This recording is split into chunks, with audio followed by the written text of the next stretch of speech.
Assalamualaikum warahmatullahi wabarakatuh, Ustadz. Waalaikumsalam warahmatullahi wabarakatuh.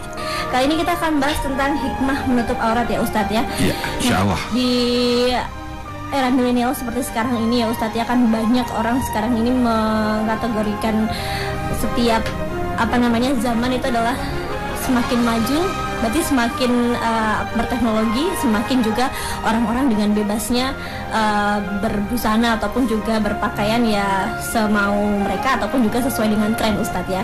Nah tapi kan dalam Islam sendiri ini kan sudah diatur Ustadz ya tentang perintah untuk menutup aurat, entah itu untuk laki-laki maupun juga untuk perempuan. Nah sebenarnya perintah Islam dalam menutup aurat itu seperti apa Ustadz? Silahkan. Bahwa kita berbicara pakaian menurut Islam ini tidak terlepas daripada rukun iman, yaitu iman kepada kitab-kitab Allah. Artinya kita mempercayai bahwa kitab Allah yang dalam hal ini kita batasi Al-Quran, karena kita berbicara sebagai seorang muslim, seperti apapun bunyinya, seperti apapun kondisinya, kita wajib percaya, harus percaya bahwa itu adalah firman Allah yang dalam hal ini wajib kita taati apa yang menjadi perintahnya dan wajib kita tinggalkan apa yang menjadi larangannya, karena itu perintah Allah. Ini yang pertama.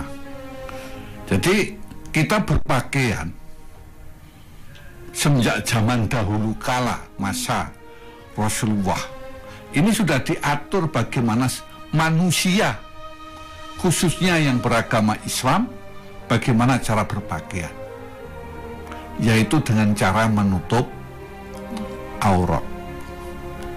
Nah, menutup aurat ini untuk laki-laki, aurat laki-laki ini adalah mulai pusar sampai dengan lutut. Ini yang wajib, yang harus ditutup.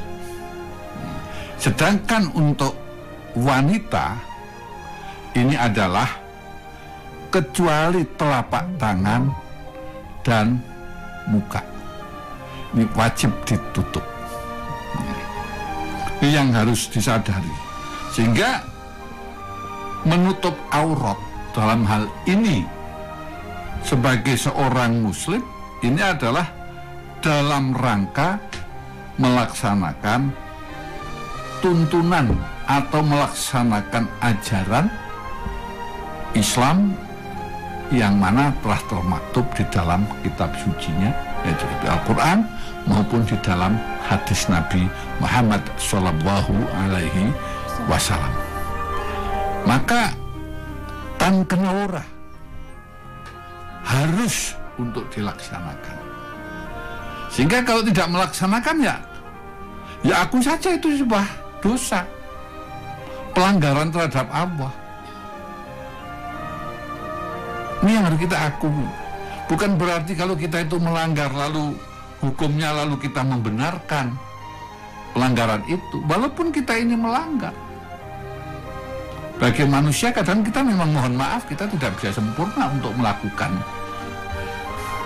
secara kafah, secara sempurna. Tapi bukan berarti kita itu membenarkan kesalahan. Ini yang harus kita sadari, harus kita imani. Maka karena kita sebagai seorang muslim yang menyadari bahwa diri kita ini tidak bisa melaksanakan secara sempurna, baik itu kadangan tanda petik itu disengaja atau bahkan memang ketidakmampuan itu tidak tersengaja, maka selalulah untuk mohon ampun, mohon maaf kepada Allah, yaitu dengan memperbanyak istighfar. Semoga dengan istighfar itu kesalahan-kesalahan khususnya terkait dengan berbicara aurat pada kajian siang sore hari ini yang kita langgar, Allah memaafkan, kita mengampuni. Bab innallaha ghafurur, Allah maha belas kasih sayang dan maha pengampun. Sebagai Iya, ini sebagai pengantar terlebih dahulu ya Ustadz ya, mengenai perintah Islam dalam menutup aurat. Jadi kita sudah sebagai pembuka Ustadz ya tentang perintah Islam dalam menutup aurat dan juga batasan-batasan untuk aurat laki-laki maupun juga aurat wanita. Nah sebenarnya dalam Islam sendiri Ustadz, kapan sebaiknya perempuan ini menutup aurat? Tadi ya seperti yang Ustadz katakan, semua kecuali muka dan juga telapak tangan Ustadz. Terima kasih. Menutup aurat baik laki-laki maupun perempuan itu tidak kapan, setiap hari. Setiap hari, kecuali pada saat-saat tertentu dalam lingkungan tertentu. Contoh, di kamar mandi, ini kan tempat tertentu. Sedang mandi ya bolehlah telanjang persegi. Nah, ini. Tapi kalau mandinya itu di tempat umum, apapun alasannya, mandi bareng-bareng itu tidak bagus. Saya tidak akan mengatakan haram terlalu ekstrim lah. Katakan di tempat-tempat tertentu masih ada yang rame-rame mandi bareng-bareng. Ya tentunya walaupun bareng itu ya masih masih satu jenis. Artinya tidak laki-laki sama perempuan. Tetapi walaupun laki-laki sama laki-laki, ya tidak etis kalau sampai telanjang persegi bareng-bareng. Harus ada batasannya juga ya Ustadz? Ya ada batasan-batasan yang memang harus dibatasi, karena secara psikis dapat mengundang beberapa penyakit, diantaranya LGBT. Ini bisa diawali dari hal-hal yang sejenis itu. Bisa, saya tidak mengatakan bisa terjadi, dimulai dari hal-hal semacam itu. Perempuan dengan perempuan pun juga akan begitu. Jadi bukan kapan dimulai, ya setiap saat. Begitu anak sudah mulai balik, ya perlu menjaga aurat. Disinilah Islam sebetulnya atau sesungguhnya itu mengajarkan manusia itu untuk terjaga, terpelihara. Agar apa? Agar terhormat dirinya itu. Jadi bukan karena apa-apa, dalam tanda petik, supaya manusia itu terhormat. Jadi coba bukan, kalau dalam bahasa gaulnya itu orang murahan gitu loh, apalagi wanita. Contoh ini Mbak Nada, kita teliti, maaf saya agak akademik ngomongnya, diteliti atau diamati perilaku, maaf bukan bermaksud merendahkan, perilaku kena angkot terhadap wanita yang berbusana muslimah dengan wanita yang tidak berbusana muslimah, kira-kira lebih menghormati yang mana? Untuk aurat. Malah kadang-kadang malah sapa dulu, salam dulu, kadang lain. Dan lain sebagainya. Artinya apa? Bahwa orang yang melaksanakan perintah Allah ini dengan sendirinya dia akan menjadi manusia penghormat dan dihormati. Bukan sekedar terhormat, tapi juga dihormati. Itu baru lagi pakaiannya.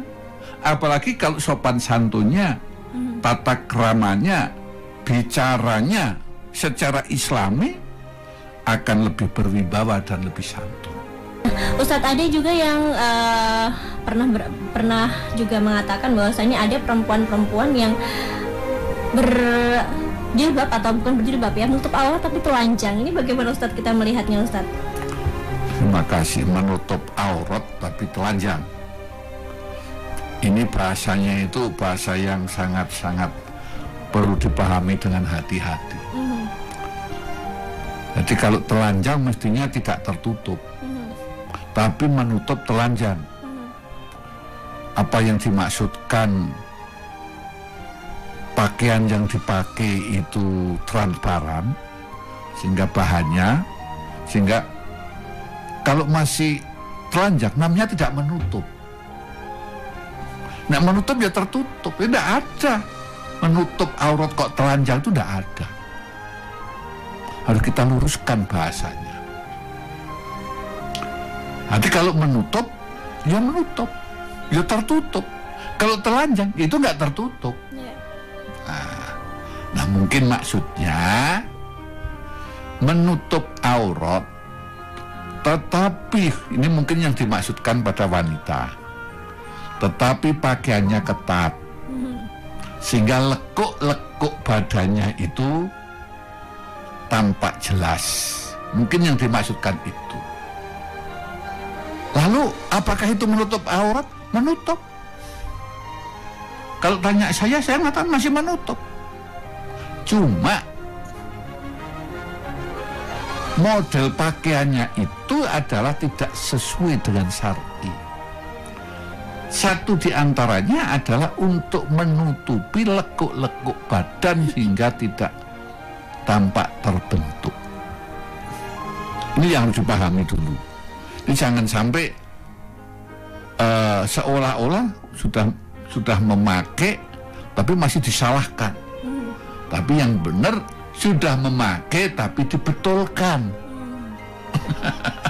Ini yang harus paham dulu. Jadi kalau dikatakan contoh olahraga dengan menggunakan kaos,